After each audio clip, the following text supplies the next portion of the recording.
If you give them the roadmap and where the destination is, most can generally figure out kind of how they're going to get there and also want to get there on their own.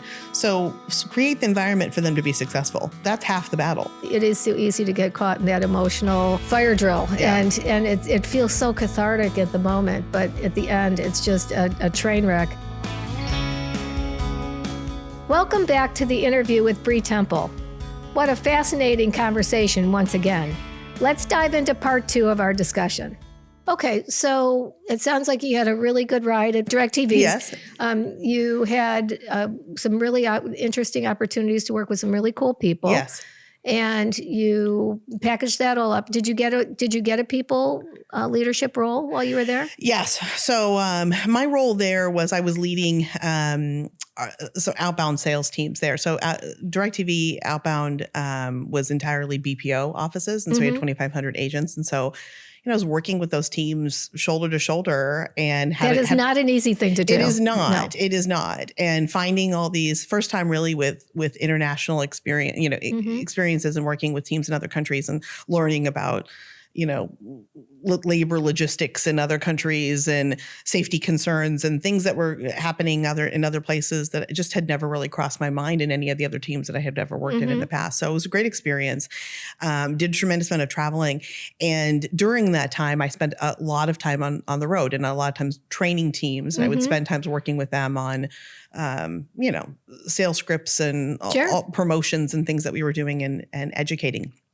And so a huge education was education both for myself and also was my role really in educating teams. So I did that. And during that time, my husband, we really were pretty intentional also for him and what he wanted to do. And it needed to be something that would support what I was doing, which was often on the road. So he became a real estate appraiser and worked from home, owning his own business. And that was really, really instrumental, I think, for my own career and for my kids. Yes. Absolutely. Because it allowed me the freedom to do and to go after the things I think that were important to me. I wouldn't have been able to accept the roles that I was going after if not for his career choices. And so I think that was a huge part of our partnership. And I'm hugely grateful for the relationship that he has with our kids as a result of that. Does he like the job? Oh, loves it. Yeah. Well, the real estate market has gone through a tremendous amount of changes, as I'm sure you were well aware. And he actually, our oldest now is almost 20. She's 24.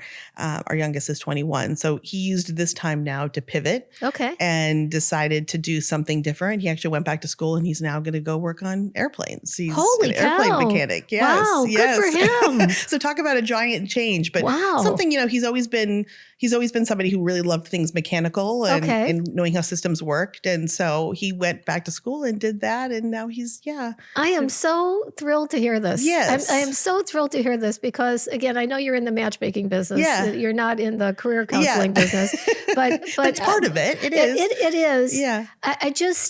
So I think that there is a lack of understanding about the opportunity in the world. Yeah. I think that especially as we're looking at what AI is going to do to disrupt the workforce and all of that, there are roles that we need desperately. I'll give you an example.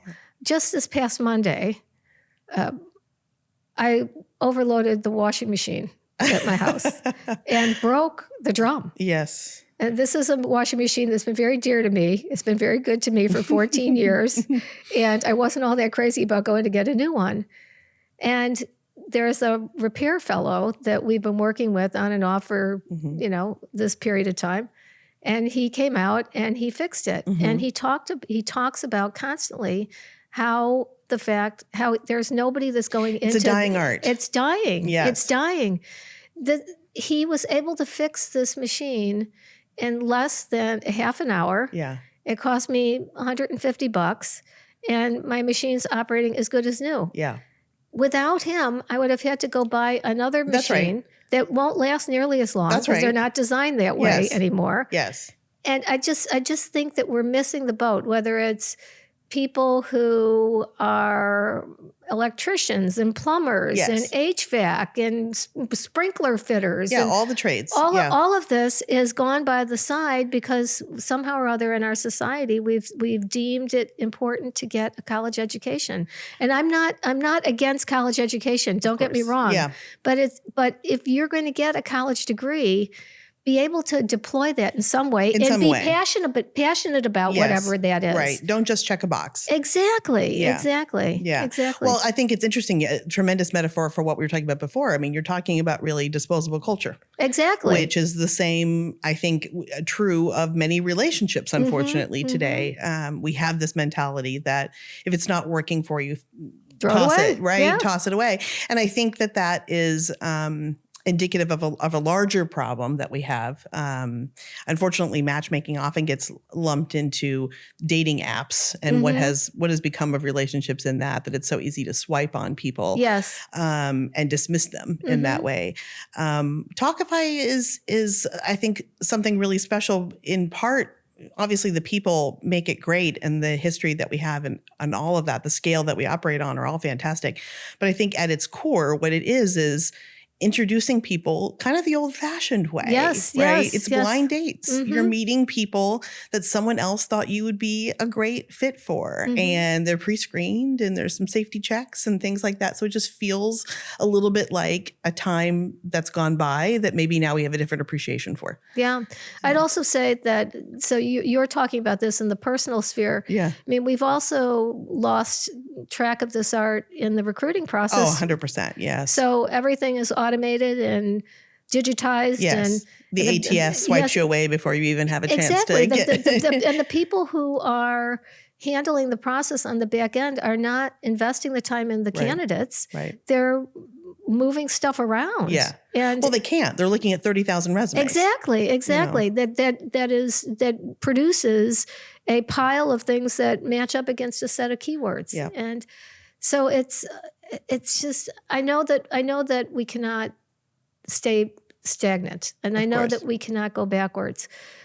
I do feel, however, is that as we're going forward and we're making all this progress, that we do have to look at the stuff that worked, the things that really made things special, and find ways to adapt that into this new world that we're operating in. What do you think? Yeah, I think that's true. I think that, you're touching on something that is very relevant in matchmaking right now, AI. Every company, it seems like, is trying to launch an algorithm for how to match people. And I don't think that that's the answer. I don't think that what we're looking for is more automation. I think what we're looking for is more connection, right? And so, especially in people, I don't know that I think that that's something that really can be completely taken over by an algorithm. Now, with Arrows is our new digital first platform, but it is still built on the match intelligence that is human-led at Talkify. So it provides an option for people that are looking for something that's at a different price point that I think is maybe a little bit quicker. So if you're somebody who really is, doesn't want to wait for the process of going on a date and having a reservation and going to dinner and getting ready and all of those things, I think it serves a need, but still at its core remains a human-led function, which I think is really, really important. Yeah. I was at a panel discussion yesterday where we were talking about the intersection of AI and people. Yes. And I think the group was a little bit mixed in that there were some that were thinking that AI would be able to completely eliminate the human proposition. And the other half was really slanted towards the fact that may happen at some point, but it's probably going to take a little bit longer than anybody anticipates. Absolutely. Just because AI is a reflection of us. Yes. It's an echo chamber. Yes. And each one of us and operates not always a different. good one. No, not exactly. So it's got goods and bads. Right. And let's face it, each one of us is unique and individual. And so it's hard to predict. Well, I mean, put in a Google search right now for something that you know to be true and look at the AI summary. Yes. Exactly. You will get a wrong answer lots of times. And then who's fact checking that? And how do you report that it's inaccurate information? And, at least with Wikipedia, you can at least say, hey, that that may not be right. Where's the source Exactly. on that? But it's a little hard with AI summaries to be able to then correct that and hopefully have it learn and then make the adjustment. And who is the authority on it? Right. And as you said, it's an amalgamation of all of us and our information. So as we continue to spread misinformation, that will become what it learns. Exactly. And you think of that, the exponential nature of this and how that can quickly spiral completely out of control without the appropriate governance. And that's what I worry about, because in today's day, there aren't any experts. That's right. Yeah. We're all learning as we go. Yeah. Which is kind of crazy. Yeah. But, this is what people said when we introduced the other technologies. Of course. When cell phones came, when spreadsheets showed up, Excel, when word processors showed up, everything that we've gone through, we've done this huge embrace, and then a big resistance, and then another big embrace. So it's kind of like a square dance almost, a do-si-do of progress. A couple steps forward, a couple steps back, and then a couple steps forward again. So I guess we'll see where that ends up. But I surely hope we don't end up in a world where everything is roboticized and predetermined, and all the spontaneity of being human is eliminated. Absolutely. Especially in your business. Especially in my business, yes. There's a magic. There's a firework that needs to happen, a spark that needs to happen that I think can only happen when two people are maybe sitting down to share a meal together. I think I shared some things with you about one of my kids. Yes. And this idea of what is it? In some relationships, you have that immediate spark, that cool feeling, the butterflies in the stomach, and all of that, and then that is replaced very quickly. That goes away. It does. But that's a way to get into it. That's one way to get into it. Yeah, it's chemistry. And then you have this commitment to the long term. But I guess I look at other cultures where maybe they don't rely as much on that feel-good factor, and it's really more about bringing two people together that might be a good match for a whole bunch of reasons. Yeah. And watching them try to make a life of it or make a go of it. And again, sometimes it works and sometimes it doesn't, but that's true of anything, right? Yeah. Well, I'm often asked in matchmaking, about my own relationship, as you would imagine. My husband and I, in January this year, celebrating 29 years since our blind date that brought us together. And our blind date was a coworker, friend of ours. I worked at one Blockbuster location. He worked at another town. And how old were you? 12? Yes, exactly. 12. Exactly. Yes. Before labor laws in the late 1900s. But yes, no, so we were set up, and I remember we met under strange circumstances. We were all together in a group setting at a bar, a restaurant, and wasn't really super conducive. We didn't say a lot to each other on that date. And, we both walked away from it like, I don't know, maybe not really anything. I didn't see any sparks, I didn't feel anything. And I think that, like I said, I think that feeling was mutual. I know that feeling was mutual between both of us. And what happened was our friend who was playing matchmaker there, who didn't particularly know either one of us very well, lied to us both afterwards, said to us both, "Oh my gosh, loved you. Couldn't get enough of you," right? Amazing, right? Was enthralled by your presence. Got to go out again. Had a little bit of marketing going in there. Dying to go out with you again. And so 2 days later, we went out again. And he this time was like, let me actually plan a proper date, right? Took me to a movie, took me to dinner, took me to a little old fashioned, soda fountain afterwards kind of thing. And we had ice cream sundaes, did the whole thing. And that was a proper date. And that is where it really happened, where we connected. But if not for that person, it wouldn't have happened. It wouldn't have happened. And so I'm reminded of that very often in the work that we do is if not for that matchmaker saying, go out one more time, right? Give it another go. I think you're both sharing some similar feedback with me, I think there wouldn't be families, whole families that have been formed, relationships marriages that have happened, babies that have been born, humans brought into the world by our work. So I don't know. That impact is not lost on me. Yeah. And to be able to do this in an environment where at least you have the great foundation to get going. That's right. Yes. That's so critical. So tell me a little bit about what it feels like to be in a leadership role at Talkify, and how are you inspiring these people to have the same level of enthusiasm that you clearly have? Yeah. Well, I think naturally people come in. I said, people come into this matchmaking role. It's interesting from all walks of life, but a common theme that I hear in interviews is I'm the matchmaker of my friend group. I love love. So I don't have to sell them on love. People love love. They know what that is. Where I think we see strength come into this is where they understand that there's a project management element of it as well, right? Yes. You're going to be working with quite a few clients at any given time. You're going to have to be able to deliver sometimes tough feedback. Someone may go on a dozen dates with us and 11 of them are probably not going to be dates they're going to go on a second date. That's okay. That's actually the expected outcome. So if you have to 11 times say either this person didn't feel it when you did, or that you weren't as into this particular person and deliver tough feedback potentially in some of those instances, that can be difficult. So I think it takes a special person who can, herd all the squirrels in the process of trying to get people coordinated for a date, and also can balance the I need to be able to be a steady hand through this process and help them along. It's a very vulnerable process, matchmaking, and I think it requires somebody with high EQ.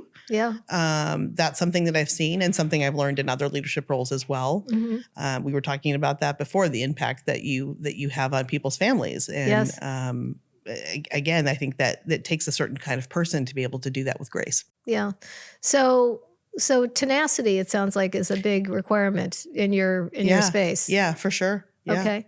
Because you've got everything that involves the customer reporting to you. Yes. So each one of those roles are different. Very. So how are you spreading the love? Yeah. Oh, that's kind of a funny thing to say. Yeah. That just came out of my mouth. That wasn't planned. It was good. Well, I'm fortunate to have an incredible team, first of all. Yes. Group of leaders, entirely female led. Okay. Which is wonderful. Yes. And I will just say this also, a quick diversion. One of the early pieces of advice I got from someone relatively old school had said, don't have all female teams. You need a mixture. Women are sort of difficult to work with each other. And maybe that can be true, I suppose, depending on probably the women, right? And the individual. It's not exclusive to their gender, I think. But I think more what I have found to be really impactful is having teams with at least a few moms on it. Because what I find with female leaders who are parents, and actually any leader who is a parent, is that there's an element of we do what we have to do for the greater good, right? For the selflessness. The selflessness, the working with them despite when it's hard and challenging, and not giving up on someone. All of those themes exist obviously in matchmaking, but specifically in leadership, you have to be able to endure. And I think there is very much an element that I'm seeing that has creeped up a little bit in the background, which is that people have they're not necessarily enduring things as well as they could or should. What does that look like? Well, we're wounded fairly easily, I think, by things that are happening. I think that we have to develop in some ways thicker skin. Yeah. We also just need to be able to find that resilience within ourselves, because there will be lots of challenges, especially if you're choosing to work in a field that is a startup, right? Startup businesses. Lots of change going on. Constant change. Absolutely. So you got to be able to ride those waves and not get sucked into the valleys and be, there's no way out. And I think that's true of parenting. I think that's true of leadership. Yeah. I think one of the things that you mentioned that is important to call out is this whole idea of finding the good in each person. I mean, so if you're a mom and you've got 12 kids or one kid, you're going to be finding the good in each of them. Yes, for sure. And the same, I think, is true of a wonderful leader or manager, is to understand what makes the people on the team tick. Yeah. And then the job is to bring that harmony together, Yes. right? Yeah, the best leader, I mentioned the great boss that I had at DirecTV. I think the best leader is the one that gives you the space to do things and try things and supports you when it feels really, really hard, but then also is your maybe your biggest cheerleader and is able to be a support system, and then help course correct when it's not going as well, you know, and can be honest with you about that. Feedback is a gift. Yeah, it is. It is a gift that's often left sitting in the closet. Yes. Well, it's hard. Or people try to return to the store without a receipt. Exactly. And, you know, this is something that's really, I think, also been a theme in my career, and I'm sure you've probably experienced as well, is that the people that you really, really enjoy working with are such gracious feedback recipients. Yes. They are so good at taking feedback and being thoughtful and conscientious about it, and which is also reflected in the way they give feedback for sure. But it's almost a greater skill in how you receive feedback. Yes, yes. I think that's something that in the world at large, whether it starts in school or ideally it would start in school, but definitely in the workplace, there is a big need to spend much more time on that. And you're right, on both sides. The ability to give it and then the ability to receive it. And understand that the act of giving feedback is it takes a lot of effort to tell somebody something. And it's vulnerable. Yes, yes. Because you risk something in sharing your thoughts and your feelings. You do. And so take it that way. They risked something to give you that gift. So if you it's start easier with to that, say it's easier to say nothing. Yes, 100%. Yes. And I think that's often overlooked. I wanted to ask you a question because you have had such an interesting career in so many different areas with a lot of success. But I don't want to talk about your success. I want to actually ask you a question about your biggest mistake and what you learned from it. There's so many. Yeah. Where to begin? I mean, I think we're creatures, we're flawed as beings, of course. We will always have moments where we're not at our finest. I think for me, one that stands out was I was in a role. I was in a relatively new leadership role. I was leading a very, very large team. There were 1,000 employees in this location. And I had a team of 20-ish department leaders, team leaders, you know, with me. And one of my very first meetings with them, we were basically hitting none of the metrics, you know, that we needed to hit across the board. Not a good meeting. Not a good meeting. And I chose in that moment to emulate something I had seen in my own career. It was very much an always be selling moment, right? From the movies where I found myself pounding on a desk and talking.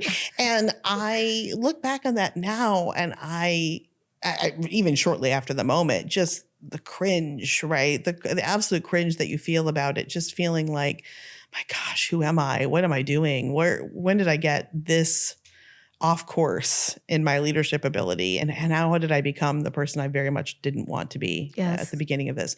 In some ways, I'm glad it happened because I think it really taught me to reel in myself and never to allow myself to get that lost in emotion and data that I allow it to consume how I then communicate with my team, because that's not what they needed from me, obviously, in that moment. What they needed from me is somebody to help reset the course. Exactly. And to hear their struggles and their concerns and how to help them. And I also think this is true of any employee that I've ever hired.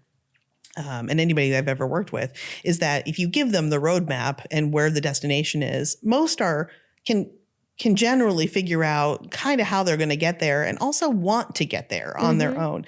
So create the environment for them to be successful. Yeah. That's half the battle. I agree. And it is so easy to get caught in that emotional fire drill. Yeah. And it feels so cathartic at the moment, but at the end, it's just a train wreck. In fact, I came up with a saying that I often use now, which is, when emotions drive the train, the end result is quite insane. I love that. I might steal that. Yeah.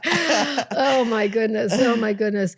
Well, I can't believe that we're almost at the end of our time. So I want to ask you one last piece of advice.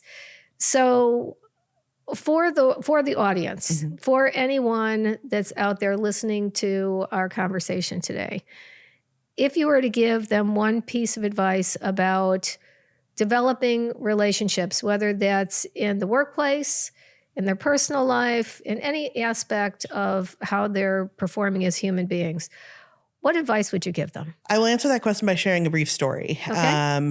I was working at a job that I loved. It was my dream job, working for a startup that was a household name that I was excited to be part of the brand. It was also located in California, which was a dream to be Disneyland pass holders for the family. Fun. We got to live that for a moment in time. And my youngest daughter at the time was in middle school, and she went through a mental health crisis.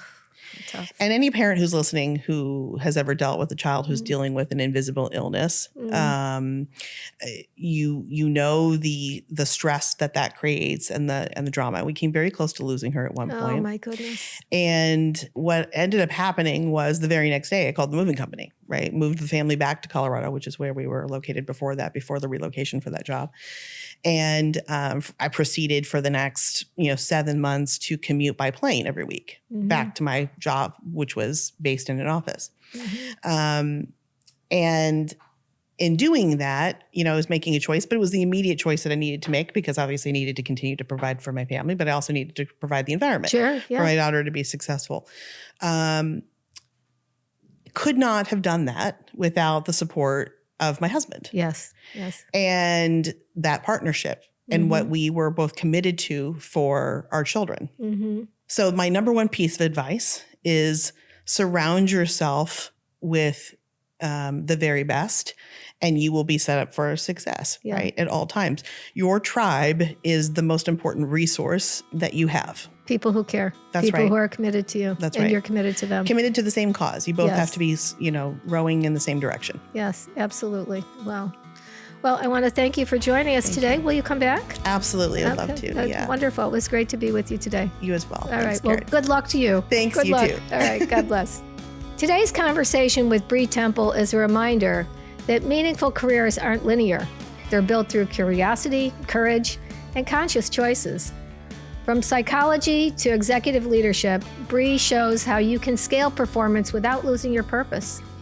If this episode sparks something for you, take a minute to reflect on how you're building systems that support both your growth and fulfillment. See you next time.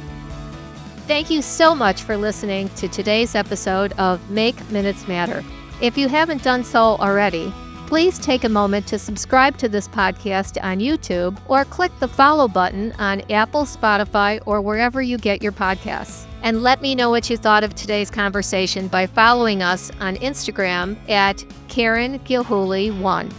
That's Karen, Karen, Gilhooly, Gilhooly, and the number 1. Let's make every moment in your career truly matter. Have a great day.